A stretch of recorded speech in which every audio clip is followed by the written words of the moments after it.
على عباده الذين اصطفى أما بعد فأعوذ بالله من الشيطان الرجيم يوم ينفخ في الصور ونحشر المجرمين يومئذ زرقا يتخافتون بينهم إن لبثتم إلا عشرا نحن أعلم بما يقولون إذ يقول أمثلهم طريقة إن لبثتم إلا يوما ويسألونك عن الجبال فقل ينسفها ربي نسفا فيذرها قاعا صفصفا لا ترى فيها عوجا ولا أمتا يومئذ يتبعون الداعي لا عوج له وخشعت الأصوات للرحمن فلا تمسع إلا همسا يومئذ لا تنفع الشفاعة إلا من أذن له الرحمن ورضي له قولا يعلم ما بين أيديهم وما خلفهم ولا يحيطون به علما وعنت الوجوه للحي القيوم وقد خاب من حمل ظلما ومن يعمل من الصالحات وهو مؤمن فلا يخاف ظلما ولا هضما صدق الله العظيم وبلغنا رسوله النبي الكريم ونحن على ذلك من الشاهدين والشاكرين والحمد لله رب العالمين. Surah Taha. Last night we had read that Allah subhanahu wa ta'ala said that whoever turns away or neglects or does not pay due attention to the Quran, they are going to bear a very bad evil burden, heavy burden on the doomsday. Now under this Allah subhanahu wa ta'ala is giving some clear explanation of the happenings of the day of judgment, the doomsday. يَوْمَ يُنْفَخُ فِي الصُّورِ. What is that day? That day where the sur will be blown into, which means that sur, this means the nafkha thaniya. So the sur, the Prophet ﷺ was asked about it. The Prophet ﷺ said it is like a horn and it will be blown into. And the angel that is going to blow into it is Hazrat Israfil alayhi salam. And the first time he blows into it, it will kill and annihilate all humanity, every creation. And the second nafkha thaniya, the second blow, will be to make them come alive again. So this particular ayah talks about that second blow, that day when the sur, the horn, will be blown. وَنَحْشُرُ الْمُجْرِمِينَ يَوْمَئِذٍ زُرْقًا. And the criminals, they will be gathered together. يَوْمَئِذٍ, on that day. Zurqa. Zurqa means the translation in English would be, they would be turning somebody who, when we say they've turned blue, and this is they turned blue. This is in Arabic, the muhawara, the language is that zurqa means, it literally refers to the color of the eyes, but generally it means that state in which a person is very disturbed, shaken from inside. So turning blue, we say in English that somebody is turned blue, somebody's face turned blue, somebody turned blue. This is the meaning. That day the mujrimeen, the criminals, will be collected, having turned blue. يَتَخَافَتُونَ بَيْنَهُمْ إِن لَبِثْتُمْ إِلَّا عَشْرًا. And they will be whispering among themselves, إِن لَبِثْتُمْ إِلَّا عَشْرًا, that you did not remain in the graves more than 10 days. So they will be talking about the duration that they stayed in the grave.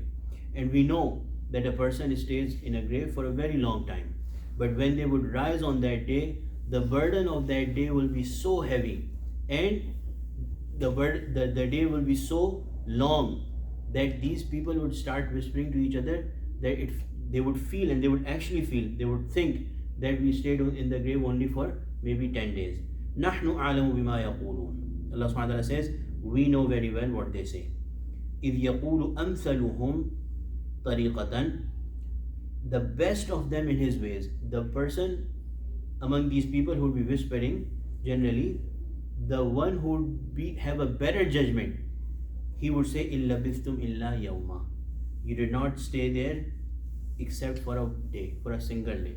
Allah subhanahu wa ta'ala is saying that person who's of better judgment, who has a better judgment, he would reduce the number and say only for a day. So that day will be so long and so hard that in the face of the troubles of that day, these mujrimeen, who will have a lot of punishment, in their grave, may Allah subhanahu wa ta'ala protect us if somebody dies as a kafir, or even some amal that are mentioned. For example, it comes in hadith about the Prophet has said that somebody who willfully neglects salah, there will be certain punishment, there will be certain snakes and animals and whipping for them right in the grave. So that life of grave, which is full of torment for the criminals, the day of judgment will be way worse for them. When they get up and face that day, they will start whispering to each other that compared to this, they would actually think that they only stayed there for 10 days. And Allah is saying, no, the one who has a better judgment among them would actually say that Allah is calling his judgment better. That compared to that day, the punishment, the torment, the stay in the grave will be the comparison would be, you do not stay there except for a single day. And listening to these things of the of the day of judgment, and especially this news that Allah subhanahu wa ta'ala gives, that everybody will be gathered. وَيَسْأَلُونَكَ عَنِ الْجِبَالِ. They ask you about the mountains. So the Arab people, and maybe I have mentioned it before, that when they traveled, or the kind of environment that they had, the only thing that would be interrupting the flatness of the land will be the mountains. And mountains appeared very huge to them. And we see that the Prophet ﷺ also, when he wishes to explain people the magnitude of something, he would give the example of Mount Uhud, for example. So mountains were very important for these people and a sign of strength. And they asked the Prophet ﷺ anil jibal, that what will happen to the mountains that day. فَقُلْ, say, يَنْسِفُهَا رَبِّي نَسْفًا. My Lord, my Allah, my Rabb will crush them into sand, into dust thoroughly. Thoroughly, in and out, they will be crushed into sand. فَيَذَرُهَا قَاعًا صَفْصَفًا. Then the earth will turn, Allah subhanahu wa ta'ala will turn them into a level plain. So the earth will be totally flat. لَا تَرَى فِيهَا عِوَجًا وَلَا أَمْتًا. You will not even see any incline or decline on the earth that day. It will be totally flat. You will neither see a curve nor an uneven place. يَوْمَئِذٍ يَتَّبِعُونَ الدَّاعِيَ لَا عِوَجَ لَهُ. In this world, these people, when they are called by Allah subhanahu wa ta'ala, they keep on saying things. They keep on coming up with excuses. They keep on coming with things like we have to do this, we have that, or this is the reason why we are doing this, and this is the reason why we are doing that. Allah subhanahu wa ta'ala is saying, يَوْمَئِذٍ يَتَّبِعُونَ الدَّاعِيَ لَا عِوَجَ لَهُ. On that day when they will be called, they will be very straight and they will come straight. They will not be able to turn back. They will not be able to present any excuses. May Allah subhanahu wa ta'ala make us among those who listen to Allah subhanahu wa ta'ala in this life as well, before it is too late. That day they will follow the caller who will find no deviation from anyone. So when the caller will call, without exception, without any going astray, all of them will listen to the call and go straight and follow the call. وَخَشَعَتِ الْأَصْوَاتُ لِلرَّحْمَنِ فَلَا تَسْمَعُ إِلَّا هَمْسًا. Allah. And the voices will turn low in the awe of Rahman. Allah the Merciful, by the fear and the awe of Allah subhanahu wa ta'ala, people would have, the voices will be very lowered, so low that people, when you are really in awe of someone, when you are really impressed by someone, have you ever felt that you feel that your throat becomes dry? Or when you want to speak something, words don't come out of your mouth properly. That day people will not be able to talk. You will not be able to raise their voices to even so much that somebody who's a little far from them will be able to listen to them. The voices will be lowered so much. Those people today who are arrogant. So the scheme of these ayat is that all your arrogance in this world will be crushed and destroyed. You think about high things of the world, the mountains, which are very strong and they appear stronger to you, Allah will crush them through and through to dust. You think about those people, because of their arrogance, they turn away from the call of Allah subhanahu wa ta'ala. That day they will not be able to run away. They will not be even able to take even a single step in the wrong direction. Then those people who are arrogant and who yell or who raise their voices, or those people who are very confident that they are able to speak very loudly or very confidently, that day the voices of everyone will be shushed and they will not be able to even speak in such a voice, in an audible to somebody who's just a little far to them. فَلَا تَسْمَعُ إِلَّا هَمْسًا. Anything that you will hear will be the moving of the feet. The only sound that you will hear is that the moving of the whispering. And here Hazrat has translated it as, so you will hear nothing but whispering, but Hakim al-Ummat Muhammad Thani has translated it into a neutral word which means a very soft, very almost inaudible sound, even that may be of whispering or maybe of moving of the feet. يومئذ لا تنفع الشفاعة إلا من أذن له الرحمن ورضي له قولا. On that day, the fourth thing Allah subhanahu wa ta'ala is mentioning is that today you save each other, you save your face and you come to rescue for someone else. You save someone else's back, you watch someone else's back, you save them from the worldly harms from each other. On that day, لا تنفع الشفاعة. Whoever wants to intercede there, nobody will have any intercession that will benefit them. إِلَّا مَنْ أَذِنَ لَهُ الرَّحْمَنِ, except that which Allah Himself has permitted. وَرَضِيَ لَهُ قَوْلًا, and Allah will only allow intercession to be made in favor of those for whom He intends to accept. وَرَضِيَ لَهُ قَوْلًا, the intercessor, the one who intercedes, they will only be allowed to intercede in favor of the one whom Allah is happy to accept the intercession of, in favor of.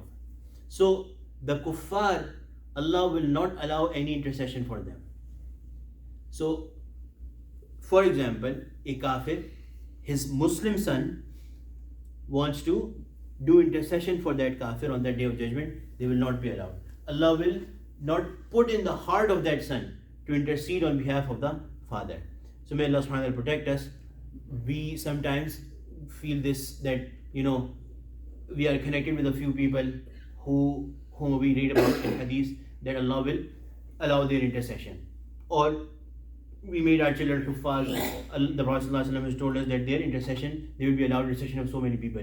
But the people about whom Allah does not intend to accept the intercession, Allah will not let the person who is interceding intercede on their behalf. Allah will take that thought out of their mind that I should intercede on behalf of my father, or I should intercede on behalf of my student, or I should intercede on behalf of my teacher, or I should intercede on behalf of my followers. Allah will take that out from their heart. So therefore we have to be worried about what we are doing in this life. May Allah subhanahu wa ta'ala make us among those. يَعْلَمُ مَا بَيْنَ أَيْدِيهِمْ وَمَا خَلْفَهُم وَلَا يُحِيطُونَ بِهِ عِلْمًا. Allah is the one who knows everything about people, what is in front of them, what is behind them. So whatever your deeds are, Allah knows fully well. And Allah has the knowledge of whom should He let the intercession happen and in whose favor Allah is not going to let the intercession happen. So Allah has full knowledge. وَلَا يُحِيطُونَ بِهِ عِلْمًا, and they do not encompass, they cannot encompass Allah subhanahu wa ta'ala, surround Allah subhanahu wa ta'ala with their knowledge, no matter how hard they try. وَعَنَتِ الْوُجُوهُ لِلْحَيِّ الْقَيُّومِ وَقَدْ خَابَ مَنْ حَمَلَ ظُلْمًا. All faces will be humbled before Allah subhanahu wa ta'ala. Al-Hayy al-Qayyum, the ever alive, the ever sustaining, the all sustaining. وَقَدْ خَابَ مَنْ حَمَلَ ظُلْمًا, and the loser will be the one who bears the burden of Allah subhanahu wa ta'ala's wrath. Of basically, the loser will be the one who bears the burden of the injustice that they did in this world. The zulm that they did in this world, the injustice, they will bear the burden of that and they will be loser. So those people who have arrogance, who have confidence, and a kafir, a disbeliever, after the truth reaches them, they stay and choose to stay in disbelief, in a state of neglect and turning away. That is the biggest arrogance. They are saying that we are, in other words, they are saying with their situation that we do not care. They are so arrogant that they do not care. So therefore, all aspects of arrogance, all manifestations of arrogance will be annihilated and turned to humility that day. May Allah subhanahu wa ta'ala make us that day easy for us. That day is coming for everyone. Everybody has to face that day. May Allah subhanahu wa ta'ala make it easy for us. The Prophet sallallahu alaihi wasallam has said that for a believing person, a person who cares about that day, for a believing person, Allah will make that day so easy as if they are praying 2 rakat nafil. May Allah subhanahu wa ta'ala make us among one of those people. Ameen ya Rabbal Alameen. ربنا تقبل منا إنك أنت السميع العليم وتب علينا إنك أنت التواب الرحيم. اللهم اجعلنا من أهل القرآن الذين هم أهلك وخاصتك.